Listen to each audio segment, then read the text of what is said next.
Bonjour à toutes et à tous, c'est Stéphane pour la chaîne Foilier, je vous remercie de me retrouver chez moi, et donc chez vous. Dans cet épisode de 17 minutes, après nous avoir raconté tout ce qu'elle nous a raconté dans les 5 épisodes précédents, on se demande avec Chloé, est-ce qu'on peut conclure? La médecine est une institution profondément patriarcale, et vous allez voir qu'elle a encore pas mal de choses à en dire. J'espère que le visionnage vous plaira. On a vu beaucoup de choses ensemble depuis le départ. Est-ce que, avec tout ce qu'on a développé ensemble, on peut l'affirmer, la médecine actuellement, c'est une institution patriarcale? Oui. Alors attends, là je suis dans un couloir qui résonne, j'espère que ça vous gêne pas trop. Non, on t'entend très Oui, bien. moi je pense clairement que oui, comme beaucoup d'autres institutions le sont, hein, d'ailleurs. Mais bien sûr que la médecine, elle existe dans la société dans laquelle elle est, et avec toutes ses particularités de classe sociale, comment dire, de trustage des postes de pouvoir en majorité par des hommes. En gros, la médecine, c'est aussi un instrument de la perpétuation de l'ordre social. Et d'ailleurs, quand on regarde un peu l'histoire de la corporation médicale, l'histoire du positionnement du Conseil de l'ordre sur certains sujets, sur l'histoire du contrôle du corps des femmes, par exemple, c'est très très criant.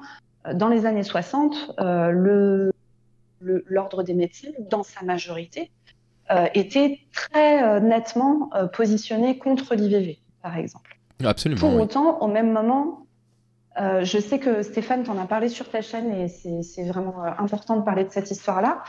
Au même moment, à la même période, on pratiquait des stérilisations forcées chez des femmes considérées comme des femmes indigènes, par exemple. Absolument, à La Réunion, C'est ouais, dans la même l'histoire période. Tout à fait, c'est raconté dans le livre de Françoise Vergès, Le ventre des femmes. Et donc, le contrôle sur le corps des femmes et particulièrement le contrôle sur la procréation des femmes, la médecine y a participé, l'institution médicale y a participé grandement avec cette espèce de dichotomie entre les femmes blanches qui doivent faire des enfants, hein, qui ne doivent pas avorter, qui ne doivent pas avoir accès à la contraception. Voilà, la femme blanche, elle doit pondre, hein, et puis alors faut pondre, hein, faut y aller, faut en faire plein, etc. Et à côté de ça, les femmes indigènes, aussi les femmes de classe très populaire, on trouve qu'il ne faut pas qu'elles fassent trop d'enfants. Ah ben non, hein, surtout pas. Et donc, voilà, le contrôle du corps des femmes, il peut prendre plusieurs formes en fonction de quelles sont les femmes de qui on veut contrôler le corps, mais c'est toujours une histoire de contrôle. Et ça ne va pas s'exprimer de la même manière en fonction du type de femme à qui on Et je s'adresse. me permets un Et point. ça, l'institution médicale, elle a eu un rôle central là-dedans, central. Je me permets un point. Et, Actuellement, quand on entend parler des plans de stérilisation là, programmés par la l'ARS à Mayotte, c'est pas sur les Françaises, hein, c'est sur les Comoriennes. Hein. ah, mais bien sûr. Bien sûr, parce que c'est terrible, vous voyez, c'est terrible. Les Comoriennes viennent accoucher en France pour que leur enfant ait la nationalité française. C'est vraiment terrible, mais vraiment, mais moi, je serais une femme comorienne, j'aurais probablement fait exactement le même choix que ces femmes-là. Ouais. Et puis, il y a vraiment un regard sur la fertilité de ces femmes-là, le nombre d'enfants qu'elles font. On considère qu'elles en font trop, etc. Et là, à Mayotte, moi, j'ai entendu des histoires, enfin, vraiment, c'est des histoires terribles. Hein. Il y a beaucoup de sages-femmes qui vont un peu travailler à Mayotte parce que bah, c'est une maternité où il y a énormément de naissances. Et je sais que je discutais avec une amie sage-femme que j'aime beaucoup, qui m'a raconté qu'elle avait déjà, elle, assisté à des césariennes où le médecin pratique une ligature des trompes pendant la césarienne sans le consentement de la patiente. Hein. Incroyable. C'est des choses, c'est hallucinant d'entendre des trucs comme ça. C'est hallucinant. Tout à l'heure, Roxane dans le chat parlait même, est-ce que ça se pratique encore? J'espère non, du fameux point du mari. Ça se pratique encore? Hmm. Alors, le point du mari, pour expliquer, c'est le fait, donc, au moment de l'accouchement, il peut y avoir une déchirure au niveau du périnée, plus ou moins importante. Et le point du mari consistait à resserrer les femmes un petit peu plus serrées que ce qu'elles étaient avant, dans l'idée de se dire que ça allait favoriser le plaisir de l'homme lors de la pénétration dans les rapports futurs. Ça donnait c'est une forme de mutilation génitale, hein, il y a pas d'autre mot pour Ouais. décrire ça, et ça pouvait donner des douleurs très intenses chez les femmes qui subissaient ces points du mari, notamment pendant les rapports sexuels. Alors, normalement, ce n'est plus pratiqué. Moi, je ne l'ai pas vu pratiquer. Voilà. Après, vous dire, c'est quand même des choses. qui se faisait de manière informelle et qui était très acceptée, aujourd'hui quand même, moi j'ai déjà vu notamment des gynécos recoudre, parfois recoudre serré, alors vraiment pas dans le but de faire un point du mari, mais parce que parfois voilà, il y a des saignements, etc. Le postpartum, c'est des moments où il peut y avoir des choses dangereuses et notamment des hémorragies. Et défaire leur suture parce qu'ils se rendent compte que bah, là, en fait, ça va pas, etc. Donc moi, j'ai plutôt assisté à des gens qui avaient peur qu'on les accuse de faire un point du mari qu'à des gens qui en faisaient. Mais ça a été une pratique extrêmement fréquente et je peux pas exclure qu'il n'y ait pas encore des gens qui fassent ça. Ok. Par rapport à l'institution patriarcale, tu avais évoqué 2 points que je trouve... Ah oui, la hiérarchie, on en a déjà parlé, c'est vrai.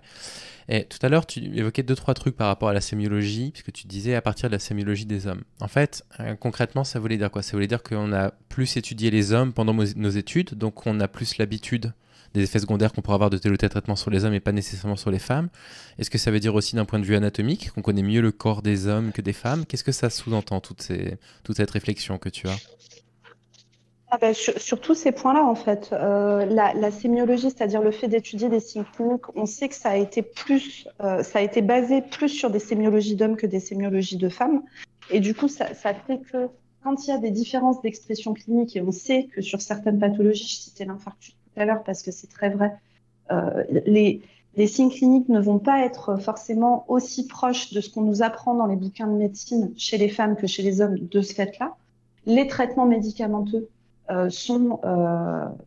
alors, il y a plusieurs phases dans un essai clinique. Pendant longtemps, dans les premières phases d'essais cliniques, on a surtout testé sur des hommes. Et donc, bah, forcément, on méconnaissait certains effets secondaires potentiellement graves qui pouvaient survenir chez les femmes. Mais il y a même une histoire de l'expérimentation chez les femmes qui est une histoire complexe, hein. Alors, je ne vais pas rentrer dans les détails de toute cette histoire maintenant, mais l'histoire, par exemple, de la mise au point de la pilule contraceptive, ça a été...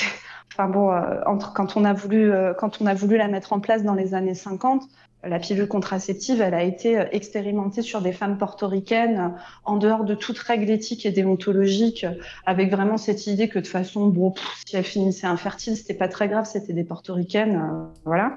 Et cet impact du fait de penser la médecine à travers le corps masculin, on le voit aussi, tu parlais d'anatomie, sur l'anatomie. Pour parler d'anatomie féminine, par exemple, le fait de connaître exactement comment est fait un clitoris, par exemple, et notamment dans sa partie immergée, etc., moi, c'est des choses que, par exemple, je n'ai pas appris quand j'étais étudiante. C'est des choses que j'ai appris après, qu'il y avait une partie immergée du clitoris. Je ne le savais pas. Je pensais qu'il y a une petite partie immergée, mais qu'elle n'était pas aussi grande que ce qu'on sait aujourd'hui être l'anatomie du clitoris et donc du coup toute la fonction qu'a la vulve, etc. dans le plaisir féminin, par exemple. Non, mais ce qui est dingue, c'est que pour pratiquer un métier dans lequel l'anatomie est centrale, ces planches-là d'anatomie extrêmement détaillées du clitoris, elles existent depuis toujours. C'est ça qui est incroyable, quoi. Ouais. Et moi, oui. je l'ai pas appris en tant que tel. Non, mais je l'avais pas appris en cours non plus. Enfin, j'ai tout vu du cours, y compris l'appareil reproducteur féminin, mais je n'ai rien vu autour de la reproduction. Et pour eux, dans la tête, dans notre perception, le plaisir ne fait pas partie de la reproduction, quoi. C'est un truc à part. Donc, exactement. Juste avant de passer aux questions, cet ouvrage, je l'ai lu par contre, de Maud Lerest et d'Eva Tapiro. Le titre est un petit peu provocateur. Les patientes d'Hippocrate quand la médecine maltraite les femmes. Ça reprend beaucoup de points que Chloé vous décrit depuis tout à l'heure. Ferry, est-ce qu'il y a des remarques ou des questions sur cette partie-là? Alors, il y a quelques questions qui sont tombées. Oui. Mais pas trop en rapport avec le thème. C'est pas grave. Est-ce que tu as encore un peu de temps, Chloé? Oui, pas de problème, Merci. pas de problème. Alors, il y a une question de Deanaya.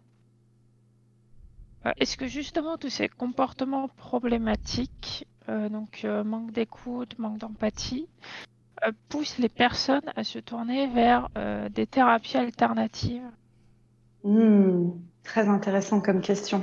Très intéressant, c'est un des sujets sur lesquels je travaille en recherche, donc ça m'intéresse beaucoup. Je pourrais te répondre étant donné que je suis le premier concerné.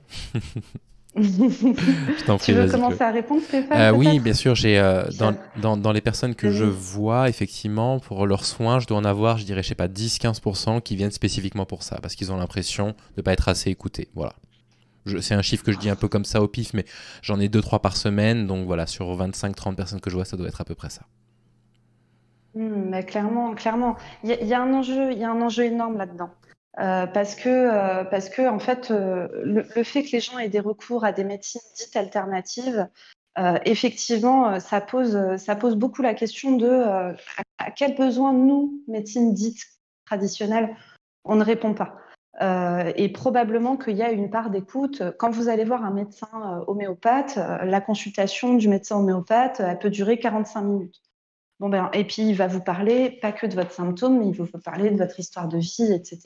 Et donc, en fait, ça répond à un besoin de gens qui ont l'impression de ne pas être entendus, de ne pas être écoutés. Parfois, il y a aussi des symptômes sur lesquels on n'est pas efficace parce que, ben, en fait, il y a des choses qu'on ne comprend pas dans le corps humain. Et puis, il y a des choses qui sont complexes, qui sont à l'interconnexion de signes cliniques, de données biologiques, de données physiologiques, de données aussi psychologiques et psychosomatiques. Tout ça, c'est compliqué, ça s'articule de manière compliquée et on n'a pas forcément une solution satisfaisante pour le patient à apporter. Alors maintenant, il faut quand même dire un petit mot qui est que le milieu des médecines alternatives n'est pas exempt de violence et notamment de violence sexuelle. Pas du tout, même. Oh que Moi, oui. je vous invite vraiment, si vous ne connaissez pas, à écouter le podcast Méta de choc. Pour ceux qui ne connaissent pas, c'est super. La femme qui fait ça, c'est Elisabeth Fetty. C'est une femme qui elle-même a eu recours à beaucoup de pratiques alternatives et qui a un regard critique dessus. Ce que j'aime bien, c'est qu'elle interviewe des gens qui ont vécu différents types de pratiques. Elle les interviewe sans avoir de rapport moralisateur ou moqueur avec ces personnes-là, parce que en fait, dans les critiques. Alors moi, pour me situer, moi je pense qu'il faut au maximum se baser sur des preuves scientifiques pour soigner les gens. C'est ce qui permet de faire le moins de conneries possible et qu'il faut mélanger ça avec de l'empathie, de l'écoute, voilà. Et que c'est comme ça qu'on fait de la bonne médecine.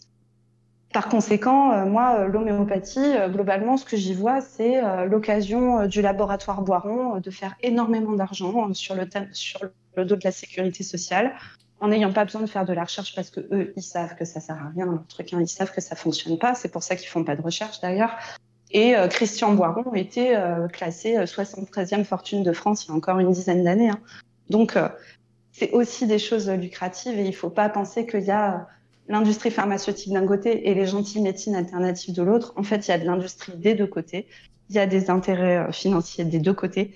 Il y a des phénomènes de pouvoir et d'emprise sur le patient des deux côtés. Et donc, il faut les interroger de la même manière, tout en ayant un regard scientifique critique, mais en comprenant, moi, je fais le distinguo entre Christian Boiron et la personne qui va aller chercher des réponses à ces questions chez un médecin homéopathe. C'est pas du tout la même chose. Euh, une fois qu'on a dit ça, je parlais du podcast Méta de choc. Ils ont fait plusieurs séries. Je pense notamment à la série sur le Reiki, où la personne raconte son histoire dans le Reiki et raconte aussi comment elle a été prise vraiment dans une histoire d'emprise avec des viols et des agressions sexuelles. Je pense aussi au podcast sur le yoga, où c'est un jeune homme qui est actuellement médecin généraliste d'ailleurs, qui raconte tout son parcours dans le yoga ésotérique, comment il a été dégoûté par la violence médicale qu'il a vue dans ses études, comment il est allé chercher des réponses dans ces pratiques-là, il y a vachement cru, etc. Il s'est retrouvé dans une école yogi dans laquelle, en fait, il y a eu un scandale d'agression sexuelle énorme qui a explosé après, et comment ça l'a beaucoup touché parce que il n'a pas vu. Voilà, donc je vous conseille cette série Méta de choc. Et oui, bien sûr, la médecine classique doit se poser des questions sur pourquoi les patients vont chercher des réponses ailleurs, mais je vous le dis vraiment, attention. Ce n'est pas parce que ce sont des pratiques dites alternatives que ce sont des pratiques qui sont sans violence. Et alors qu'on soit d'accord, donc j'en ai déjà parlé avec Chloé, donc Chloé sait ce que je m'apprête à dire, et là je le dis à tout le monde, et je suis bien placé pour en parler, tout ce que Chloé vous a décrit dans le milieu de la médecine, absolument tout, sans aucune exception, je suis témoin d'exactement la même chose dans mon domaine, d'accord ? Dans ce qu'on appelle des thérapies alternatives, mais absolument tout, il n'y a rien dans ce que Chloé m'a raconté que je n'ai découvert finalement. Donc voilà, je tenais à le rappeler. Hein. Il n'est pas question là de faire on fait pas un podcast contre la médecine là actuellement, évidemment. Ferry. Oh non, bien sûr que non. Moi, j'adore mon métier. Je trouve qu'il est magnifique. Je suis ravie de faire ce métier-là. Hein. Donc non, Si bien on sûr. entend des voix dans sa tête qui nous... Ferry, est-ce que tu voulais poser peut-être faire une deuxième remarque ou poser une deuxième question? Alors, il y a une deuxième question que j'ai trouvée extrêmement intéressante de Corrigan. Est-ce qu'il y a un rapport entre le contrôle de la société sur le corps des femmes et l'espérance de vie? Alors, question difficile. Comment vais-je pouvoir répondre à ça? Actuellement, les femmes vivent plus longtemps que les hommes. Il est probable que cet écart va se réduire. Vraisemblablement, on a beaucoup mis ça sur le fait des conduites et des comportements qui diffèrent entre les hommes et les femmes, notamment les consommations d'alcool, les consommations de tabac, les pratiques dites à risque, notamment au volant, etc. Voilà. Alors, est-ce que c'est une expression du corps des femmes? Il est probable que les femmes qui sont âgées actuellement, qui sont nées dans les années 40, n'avaient pas la même liberté d'aller faire les débiles en voiture, d'aller fumer des clopes et d'aller picoler. Donc peut-être que c'est un peu l'expression du contrôle du corps des femmes, au même titre que le fait que les petites filles soient en général un peu plus en réussite à l'école peut être aussi corrélé au fait que on leur apprend plus à tenir leur corps, à être sage, à rester bien assis sur une chaise, etc. Là, je suis en train de dire en 3 secondes des trucs qui sont multi-étudiés en sociologie de manière bien plus complexe et complète que je suis en train de T'inquiète pas, présenter. on en parle souvent sur la chaîne, donc personne n'est perdu, je pense. Voilà. Mais voilà, oui, peut-être que c'est un peu l'expression du contrôle du corps des femmes, en partie. Et peut-être que c'est aussi l'expression de la difficulté du contrôle du corps des hommes, je vais te dire à l'inverse, et qui sont pas bénéfiques pour les hommes, hein, d'ailleurs. Mais oui, peut-être qu'il y a un peu de tout ça. Le fait que, t'en as déjà parlé plein de fois, mais le fait que les suicides soient beaucoup plus fréquents chez les hommes, c'est multifactoriel et c'est aussi lié au fait, là je parle en tant que médecin généraliste, c'est difficile de parler de santé mentale avec les hommes, en fait, plus qu'avec les femmes, avec mes patients hommes. C'est plus difficile. Alors, on peut y arriver quand même, hein, mais dépister les idées suicidaires chez des hommes qui ont pour culture de ne surtout pas parler de leurs émotions, c'est compliqué. C'est compliqué et c'est un vrai enjeu aussi, moi, en tant que médecin. Je travaille en zone rurale, en plus avec des agriculteurs, etc. Donc l'enjeu du suicide chez les hommes, c'est un truc que je vis au quotidien et c'est très difficile.